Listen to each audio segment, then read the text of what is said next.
성경이 기록될 당시 로마 제국에는 많은 노예들이 있었습니다. 노예라고 하지만 아메리카 대륙에서 그 아프리카 흑인들을 강제로 잡아다가 막 무자비하게 일시키는 그런 형태의 노예와는 약간의 차원을 달리하는 그런 노예 제도입니다. 로마 제국 시대 노예라고 하는 것은 주로 이방 다른 나라들을 정복하고 그 나라의 왕족과 귀족들, 지성인들, 상류계층들을 주로 잡아 끌어왔기 때문에 포로로 끌어와서 그들을 노예로 삼았습니다. 로마 제국의 노예들의 숫자가 약 6천만 명 정도 됐다고 해요. 로마시 인구의 3분의 2 정도가 노예들로 구성됐다고 합니다. 로마가 다른 나라를 정복하고 그 나라의 귀족들, 교사들, 의사들, 회계사들, 상류층들을, 왕족들을 끌어왔기 때문에 그들은 단순히 막노동만 하는 그런 사관들은 아니었습니다.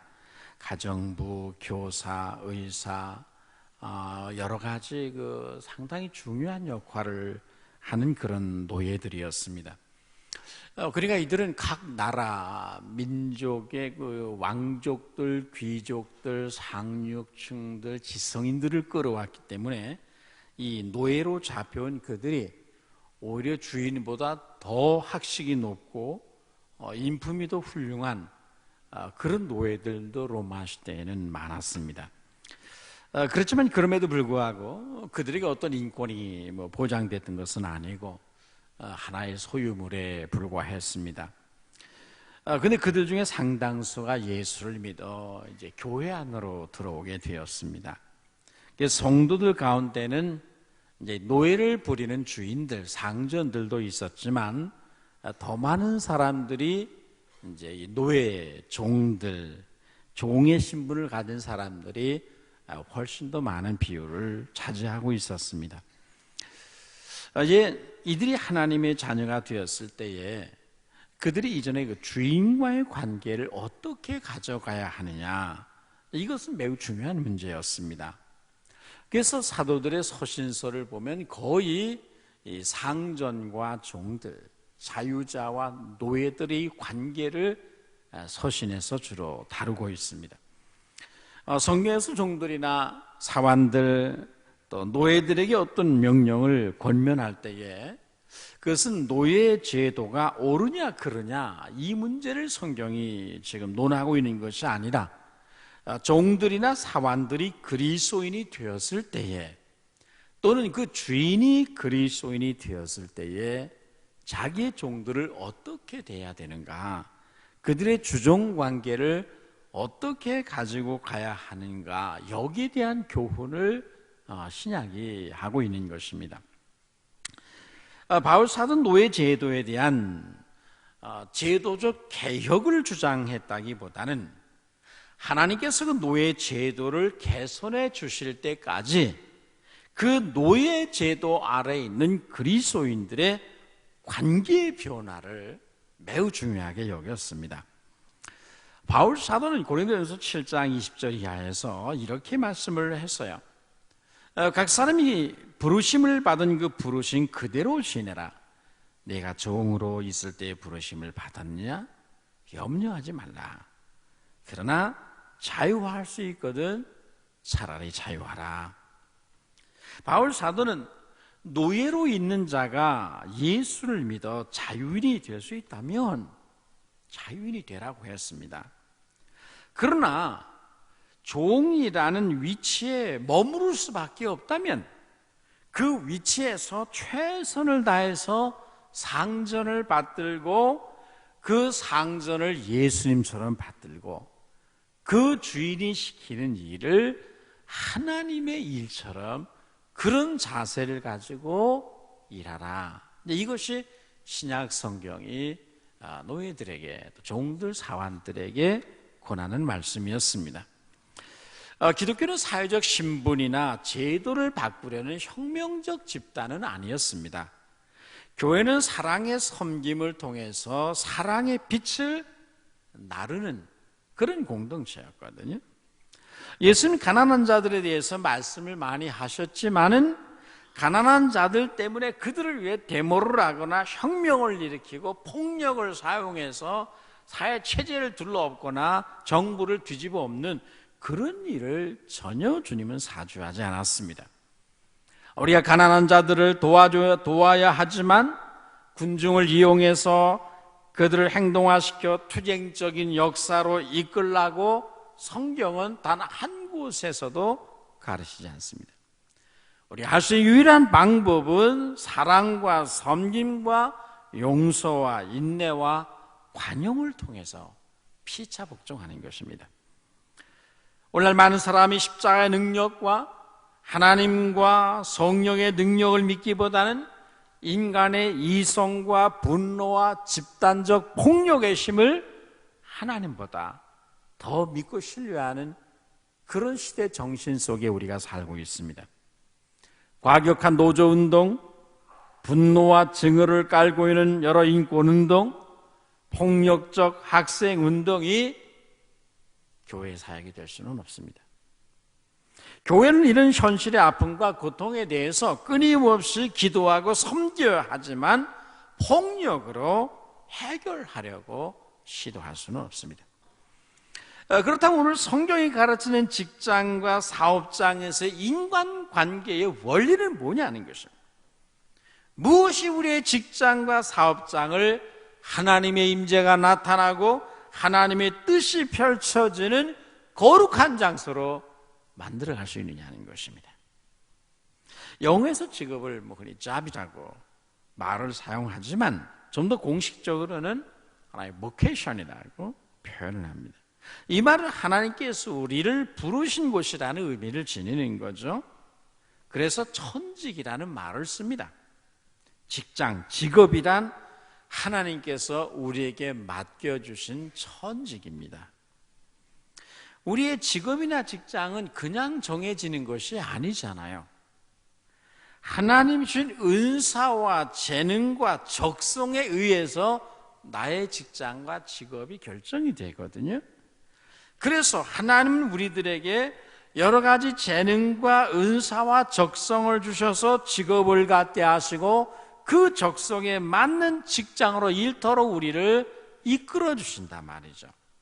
그래서 그가 직업을 수행하는 그 장소는 바로 하나님의 뜻이 있고 거기에는 하나님을 섬기고 그 뜻 행하는 거룩한 일터가 되는 곳이라고 우리는 받아들입니다. 이것이 직업에 대한 성경적 원리입니다.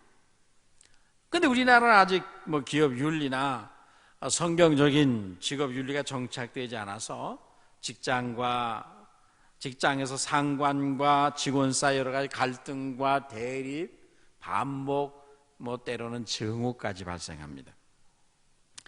이럴 때일수록 복음의 정신이 무엇인가를 우리가 알고 모두가 복음의 정신은 그리스도를 경외함으로 피차 복종하라고 하는 이 기본 정신, 복음이 원하는 이 대원칙으로 우리는 돌아가야 됩니다. 여러분, 오늘 본문이 말하는 첫 번째 교훈이 무엇이냐면 사환들아 너희 주인에게 순종하라는 것입니다. 본문 18절 말씀에 사환들아 범사에서 두려워함으로 주인들에게 순종하되 선하고 관용하는 자들에게만 아니라 또한 까다로운 자들에게도 그리하라고 했습니다. 에베소 6장 5절에서 바울 사도는 동일한 말씀을 하시게 되는데요. 종들아 두려워하고 떨며 성실한 마음으로 육체의 상전에게 순종하기를 그리스도께 하듯 하라. 그렇게 말합니다. 성경이 고용된 사람에게 당시의 종의 신분으로 일하는 사람에게 강조하는 것은 두 가지입니다. 첫째는 주인이나 상관에 대해서 복종하라는 것입니다. 둘째는 직장을 소명으로 받아들이라는 거예요. 그 직장에 나를 부르신 하나님의 소명이 있음을 알고 그 직장에서 주인을, 상사를 예수님 섬기듯 섬기고 그가 내게 명하는 그 일을 하나님의 일을 하는 것처럼 그런 정신을 가지고 직장 생활을 하라는 거예요. 여러분, 우리는 왜 직장의 상사나 주인에게, 기업주에게 순종해야 하는 겁니까? 순종하되 그냥 순종하는 게 아니에요. 예수님께 순종하듯 해야 되고, 그가 시키는 일을 하나님의 일처럼 그렇게 하라는 거예요. 그렇게 해야 우리가 내 월급이 깎이지 않아요. 직장에서 해고당하지 않기 때문에 그렇게 하라는 것입니까? 아닙니다. 성경이 그런 차원에서 순종을 강조한다면 그 교훈은 세상의 교훈과 별로 다를 바가 없을 거예요. 성경은 세상이 제공하지 못하는 전혀 다른 차원의, 보다 높은 차원에서 순종을 명하고 있거든요.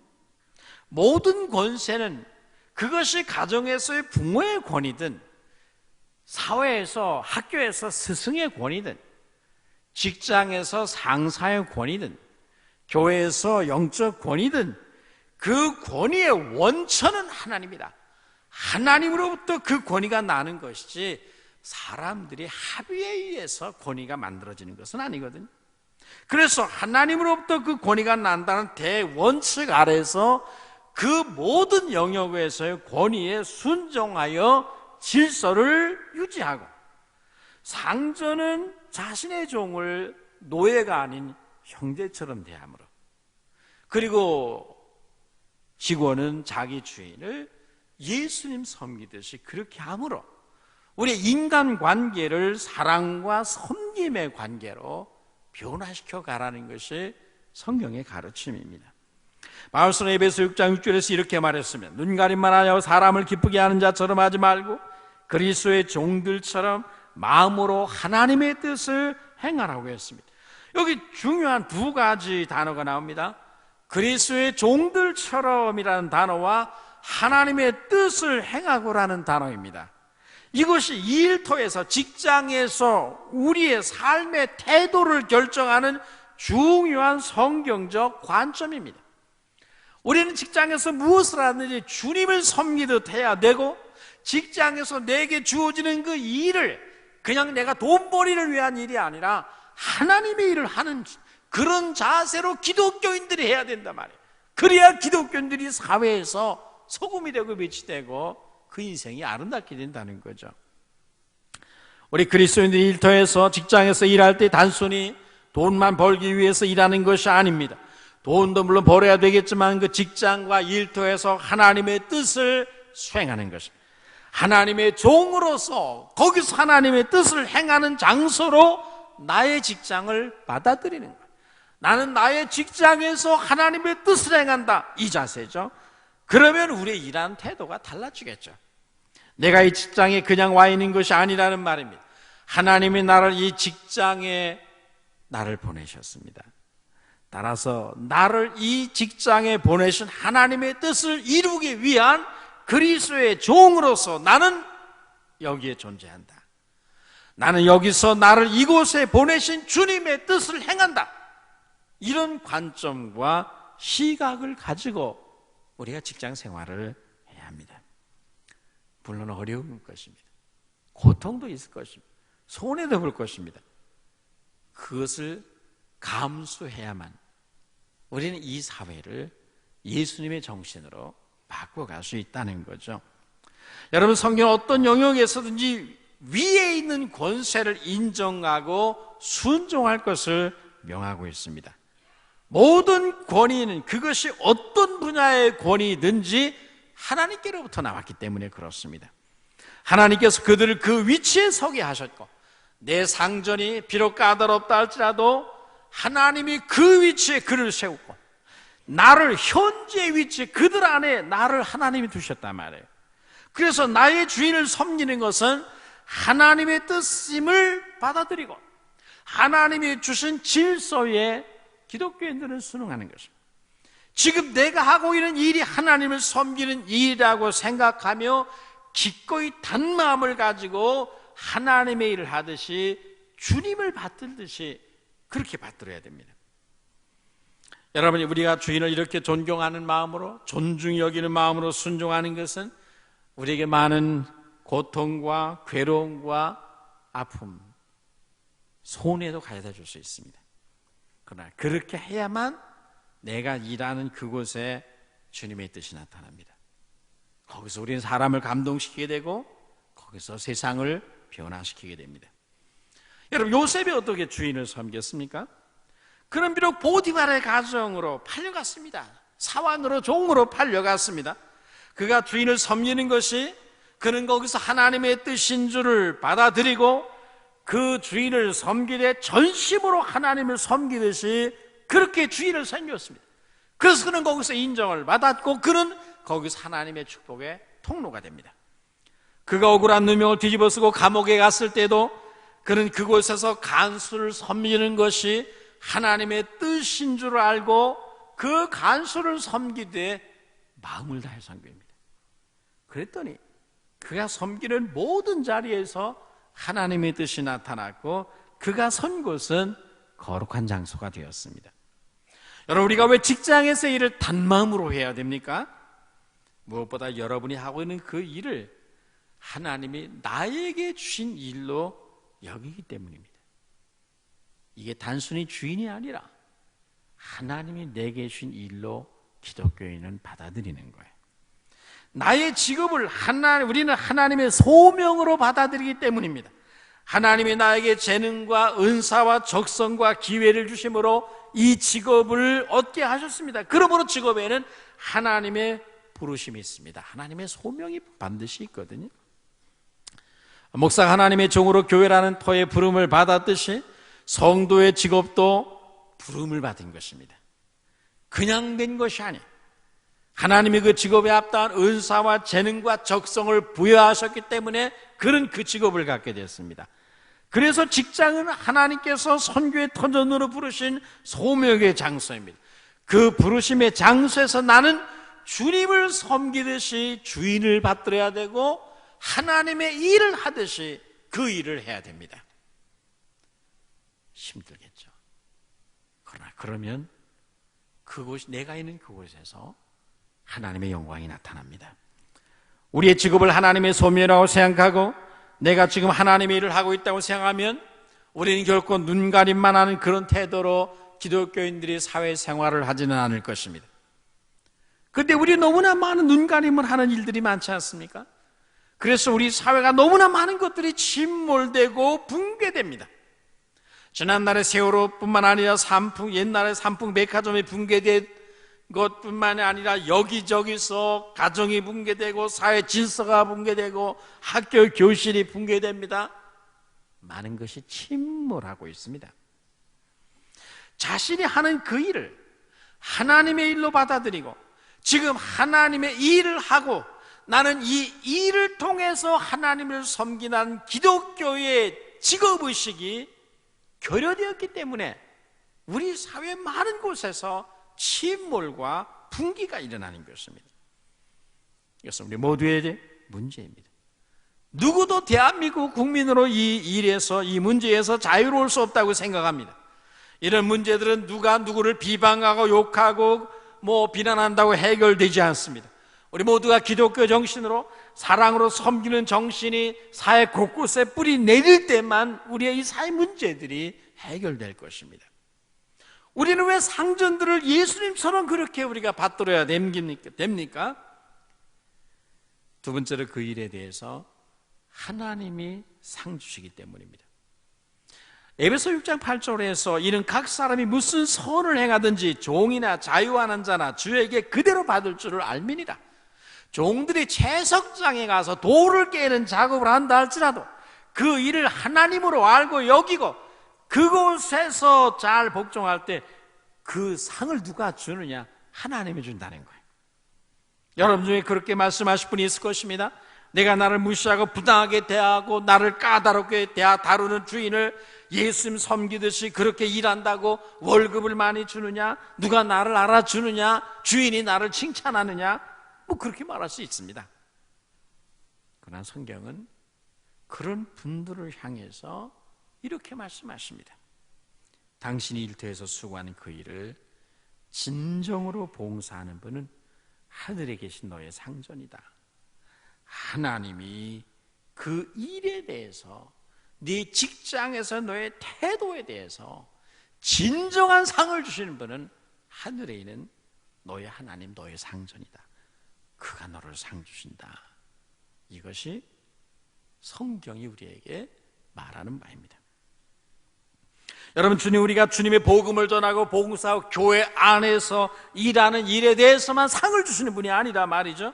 우리가 무슨 일을 하든지, 어디에서, 직장에서, 사업장에서 무슨 일을 하든지 간에 그 일을 예수님의 일처럼 신실하게 단마음으로 하고, 거기서 위에 있는 상전들을 예수님처럼 모시고 받들어 섬기면 그것이 비록 내게 힘든 일일 수는 있으나 그것에 대해서 하나님은 그 자신과 그의 후대들에 대해서 하나님 반드시 상 주신다는 거예요.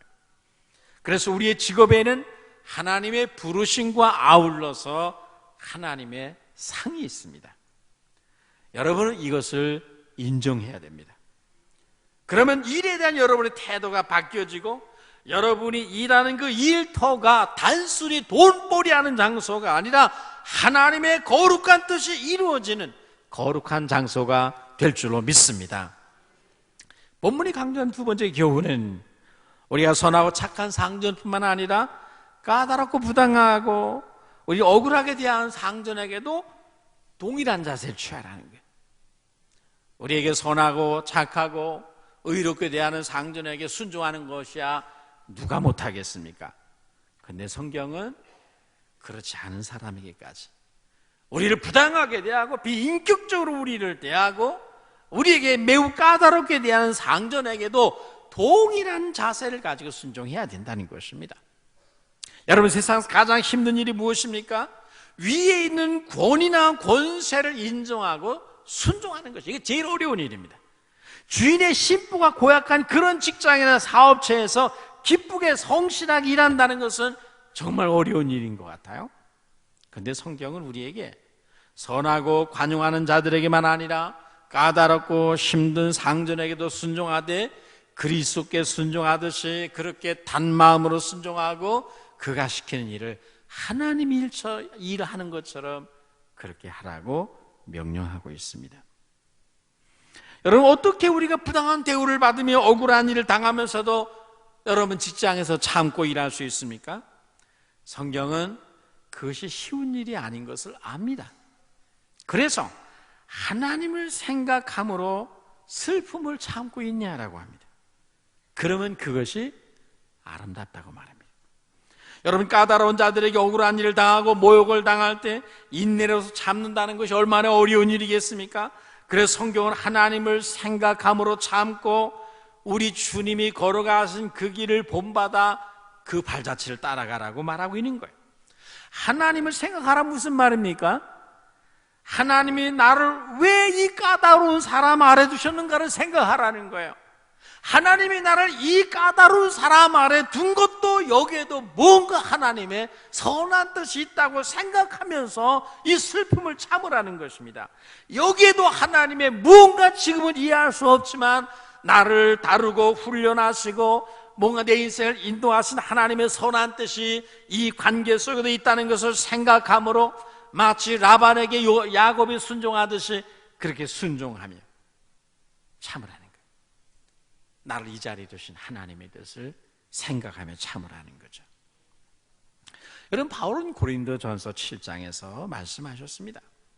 그 상전에게서 자유할 수 있다면 자유해야 됩니다. 여러분의 직장의 주인이 너무 못돼가지고 여러분이 그 직장 나올 수 있고 더 좋은 직장으로 옮길 수 있으면 그렇게 할 수 있습니다. 그러나 그럴 형편이 못되면 거기서 나를 그곳에 두신 하나님을 생각하며 슬픔을 참고 인내하라는 거예요. 그러면 그 삶이 하나님의 뜻이 나타나는 아름다운 삶이 된다는 것입니다. 요셉이 그러했을 거예요. 그는 하루아침에 채색 옷을 입은 대가문의 상속자가 팔려갔습니다. 노예로 팔려갔습니다. 그것에 그가 선을 행하고 의를 행할수록 그는 고난을 만나게 되는데, 고난을 당할 때 그는 하나님과 그분의 뜻을 생각함으로 하루아침에 노예로 팔려온 그 슬픔을 참고 있냐 합니다. 버팁니다. 다윗도 마찬가지입니다. 부당한 사울 왕의 부당한 대우 앞에서 고난을 당하고 슬픔을 당할 때 다윗은 무엇을 생각하며 참았겠습니까? 이를 부득부득 갈며 참았겠어요? 하나님을 생각하며 참았어요. 하나님이 내게 기름 부어 왕으로 삼으셨는데 나를 보호자로 인도하기 전에 이 사울 왕의 부당한 처우 밑에 나를 두신 것을 뭔가 여기 하나님의 뜻이 있을 것이다. 나를 사랑하신 하나님의 계획이 있는데 그분이 나를 보호자로 인도하기 전에 먼저 이 사울 왕 밑에서 이 고난을 당하게 하는 데는 뭔가 나를 훈련시키고 다듬으시는 하나님의 뜻이 있을 것이다. 그 하나님의 뜻을 생각하면서 다윗은 슬픔을 참았습니다. 그랬더니 오늘날까지 사람들은 다윗을 칭찬하고 요셉을 칭찬합니다. 여러분의 직장에서의 근무 자세는 어떤 것입니까? 여러분의 직장의 상사가, 주인이 부당한 대우를 해준다고 그를 욕하고 비방하고 대적하는 그리스도인은 아닙니까? 그럴 때 여러분의 주인이 부당하다고 대적하고 욕하고 비방하고 대적한다면 그럴 때 하나님의 이름에는 어떤 영향이 미칠까요? 여러분에게 어떤 유익이 돌아올까요? 더 행복해지고 하나님신 평강이 여러분의 마음을 주장합니까? 부당한 대우를 받을 때 같이 욕하고 비방하고 고발하고 하는 것은 세상에서 가장 쉬운 일입니다. 주를 믿지 않는 세상 사람도 누구나 할 수 있는 일입니다. 그러나 주님은 억울하게 고난을 당할 때 우리가 하나님을 생각하며 그 슬픔을 참으면 이는 아름답다. 그것은 예수가 그 마음에 살아있는 사람만이, 믿음의 사람만이 보일 수 있는 태도입니다. 이런 태도를 여러분이 소유할 수 있게 되기를 축원합니다. 여러분, 어떤 삶이 아름다운 삶입니까? 투쟁과 비방과 조롱과 대결하는, 욕하고 대항하는 그런 삶이 아름다운 것입니까? 억울하고 분할 때 하나님을 생각하며 비록 재정적인 손실이 있어도 억울한 일을 만나도 하나님이 나를 이런 환경 속에 두신 것은 무언가 나를 훈련시키고 무언가 이것을 징검다리로 이용해서 더 좋은 곳으로 인도하기 위한 하나님의 계획이 있을 것이라는 생각을 하면서 그 슬픔을 참는 그 삶이 하나님 앞에 그리스도의 향기가 나오는 아름다운 삶입니까? 우리가 이런 자세로 주의를 순종한다면 이 세상은 그리스도인들을 다시 볼 것입니다. 그리스도인들의 인식이 완전히 바뀌어버릴 거예요. 그리스도인들은 아름답고 보배롭고 존귀하다라고 생각할 거예요. 기독교인들 바라보는 사회들이 완전히 바뀌어져서 회사에서, 기업체에서 직원을 뽑을 때마다 어디 예수 믿는 사람 없는가? 어디 예수 믿는 사람 좀 구해달라. 나도 사람 쓸 때 예수 믿는 사람 쓰겠다. 그렇게 나오지 않겠어요? 하나님을 생각하며 부당한 대우도 참고 있냐 하는 그리스도인들 때문에 이 사회가 아름다워지고 그리스도인들이 있는 모든 곳에서 축복의 통로가 되어서 복을 이어간다는 거예요. 하나님을 생각하며 고난을 참는 인생은 오늘도 아름답습니다. 그가 지나간 인생의 발자취에는 예수님의 향기가 배어 있습니다. 우리의 삶이 그런 삶이 되시기를 주의 이름으로 축원합니다. 세 번째로 본문이 우리에게 강조하는 바는 이때 주님의 발자취를 따라가라는 것입니다. 우리가 부당한 대우를 당하고 억울한 일을 만날 때 하나님을 생각하며 참을 뿐만 아니라 예수님을 생각하며 예수님이 어떤 길을 걸어가셨는가, 그 발자취를 따라가라는 것입니다. 여러분, 주님이 어떤 길을 가셨습니까? 우리 주님은 고난의 길을 가신 사람입니다. 여러분, 세상에서 예수님보다 더 억울한 일을 당하고 예수님보다 더 부당한 대접을 당하고 예수님보다 더 억울한 일을, 모욕을 당한 분이 어디 있겠어요? 여러분, 예수님이 세상에서 고통을 당할 이유가 전혀 없는 분이었습니다. 욕을 먹을 만한 이유가 전혀 없었습니다. 그분은 아무런 죄가 없었습니다. 그런데 온갖 모욕과 수치와 비방과 조롱과 수치를 당했습니다. 사람들은 영원히 찬양받으실 그분의 얼굴에 침을 뱉었고, 성전의 하속들이 그분의 얼굴을 주먹으로 때렸고, 침 뱉으며 뺨을 때리며 그분을 희롱했습니다. 그분이 십자가에 달리셨을 때 옆에 있는 강도는 밀란을 꾸민 인간 쓰레기였습니다. 그런데 이 강도가 그를 비방하고 조롱했습니다. 지나가던 사람들은 네가 하나님의 아들이면 십자가에서 스스로 내려와서 너를 구원해봐라, 그럼 우리가 너를 믿겠다라고 비방했습니다. 누가 이 세상에서 예수님보다 더 억울한 일을 당하겠어요? 아무리 돈을 사기당하고 친구들로부터 욕을 먹고 배신을 당하고 직장에서 부당한 대우로 쫓겨났다 할지라도 예수님만큼 억울하고 예수님만큼 무시를 당하고 모욕을 당하고 고통당한 사람이 세상에 어디 있겠습니까? 그러나 주님은 억울한 누명을 쳐 고통을 당할 때 어떻게 했나요? 그들과 지옥하지 아니하고 저주하지 아니하시고 공의로 심판하실 하나님께 원수 갚는 일을 맡기십니다. 그분은 당장에 하늘의 12영도도 12군단도 더 되는 천군을 동원하셔서 그를 비방하고 조롱하는 자들 당장에 불러 심판할 수 있다고 했습니다. 그러나 그분은 침묵했습니다. 자신을 비방하고 대적하는 자들 향해 예수님은 언제나 말이 없었습니다. 그분은 도살장으로 끌려가는 어린 양처럼 갈보리를 향해서 나아갔습니다.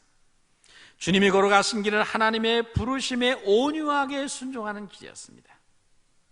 성경은 우리가 주인들에게 순종하되 억울한 일을 당하고 부당한 대우를 당하고 고통을 당할 때 이 주님이 걸어가신 이 발자취를 생각하며 따라가라는 것입니다. 바울사 로마서 12장 19절에서 내 사랑하는 자들아 너희가 친히 원수를 갚지 말고 하나님의 진노하심에 맡기라. 기록되었으되 원수 갚는 것이 내게 있으니 내가 갚으리라. 그 주께서 말씀하셨느니라고 했습니다. 여러분, 우리에게는 우리의 사정을 아시고 우리를 위해 대신 재판해 주신 의로운 재판장이 하늘에 계십니다. 판단하고 심판하고 정죄하고 보복하는 일은 하나님이 하십니다. 그 불의한 내가 하나님을 대신해서 보복을 하려고 하면 나는 악을 행하게 됩니다. 그래서 하나님의 심판을 자초하게 됩니다. 보복하고 원수 갚는 것은 공의로우신 하나님의 손에 맡기고 끝까지 사울 왕에게 선한 마음을 품고 그를 존중했던 다윗처럼 계속해서 선한 마음을 품고 나가는 것, 이것이 예수님의 발자취를 따라가는 것이라 말이죠. 인도에서 선교하는 선교사 한 분이 있었습니다. 그런데 그분의 아들이 한쪽 눈이 없습니다. 그가 인도에서 선교할 때에 그 인도 아이들이 선교사 자녀 아들을 붙잡아 나무에 메어놓고 왜 피부색이 다르냐, 왜 눈 색깔이 우리와 다르냐 하면서 그 아들의 눈에다가 못을 박았습니다. 그 충격적인 사건으로 그 선교사 아들은 눈을 잃어버렸습니다. 그 사건 후에 선교사는 눈물을 흘리며 인도를 떠나기로 결정합니다. 이런 사람을 위해 내가 살 필요가 없다. 저런 사람들의 생명을 위해서 일하기 싫다. 그리고 선교사의 가족이 인도를 떠나려고 짐을 쌌습니다. 그때 눈 하나를 잃은 그의 아들이 말했습니다. 아빠, 가지 말아요. 나는 커서 아빠처럼 선교사가 되어 하나님의 사랑을 모르는 사람들에게 하나님의 사랑을 전하고 싶어요. 선교사는 그 아들의 말을 듣고 그 아이를 붙잡고 통곡하면서 짐을 다시 풀었다고 합니다. 여러분, 우리가 주님의 길을 따라갈 때 얼마나 억울하고 분하고 가슴 칠 일이 많이 있겠습니까? 그러나 그럴 때마다 주님이 걸어가신 길을 생각하며 원수 갖고 보복하는 것을 하나님께 맡기고 겸손과 순종으로 예수님의 걸어가신 길을 가야 합니다. 그러면 하나님이 보복하시고 여러분은 사람들을 그리스도께로 이끌게 될 것입니다. 예수님이 십자가에 달리셨을 때 고통을 참으시는 것을 지켜본 로마 백부장은 마지막에 그런 고백을 했습니다. 그가 진실로 하나님의 아들이었도다. 우리가 부당한 대우를 받고 억울한 일을 당하면서도 하나님을 생각하며 참고 이것이 예수님이 걸어가신 발자취다라고 따라가면 사람들은 우리의 모습 속에서 십자가에 달리신 예수님이 살아계심을 보게 되고 결국 그는 하나님의 아들이라고 고백하게 된다는 거죠. 여러분, 직장에서 상사가 부당한 대우를 할 때 거칠게 항의하고 욕하고 대들고 머리에 붉은 띠를 두르고 사장 멱살을 잡으면 마음이야 통쾌할 것입니다. 그러나 사람들은 예수 믿는 사람도 똑같다고 할 것입니다. 저 사람도 악질이다, 그렇게 말할 것입니다. 그러나 부당한 대우를 하나님을 생각하며 참고 인내하면 아름답다. 저 사람은 예수님 닮았다. 저 사람의 생애 속에는 예수님의 향기가 나온다.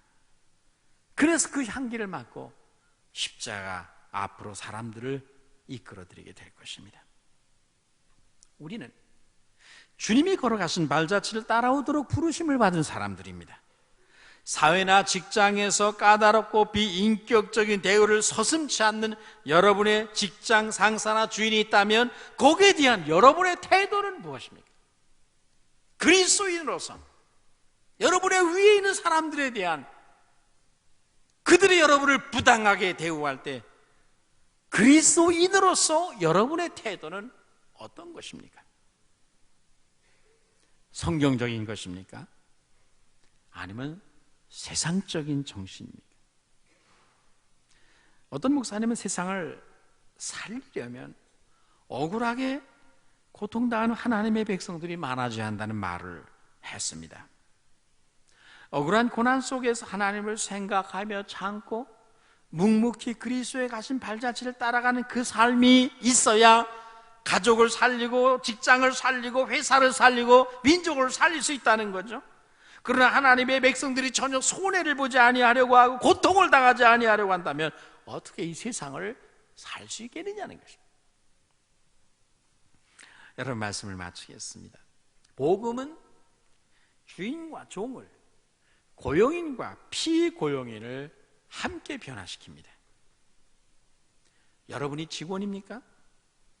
여러분이 직원으로서 성경적 원리를 따라서 일하면 여러분의 주인을 감동시키게 될 것입니다.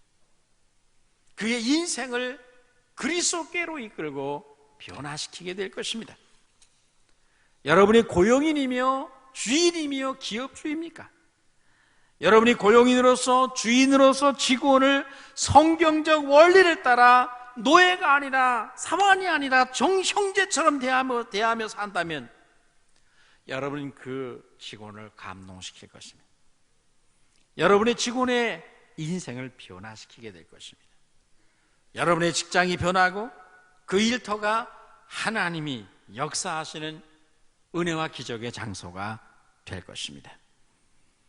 우리가 주인이든 직원이든 성경적 원리를 따라 직장 생활하고 일터에서 일함으로써 우리의 일터에 하나님의 임재가 나타나고 하나님의 뜻이 이루어지는 거룩한 장소가 되기를 주의 이름으로 축원합니다. 기도하겠습니다. 거룩하신 하나님 아버지, 은혜를 감사합니다.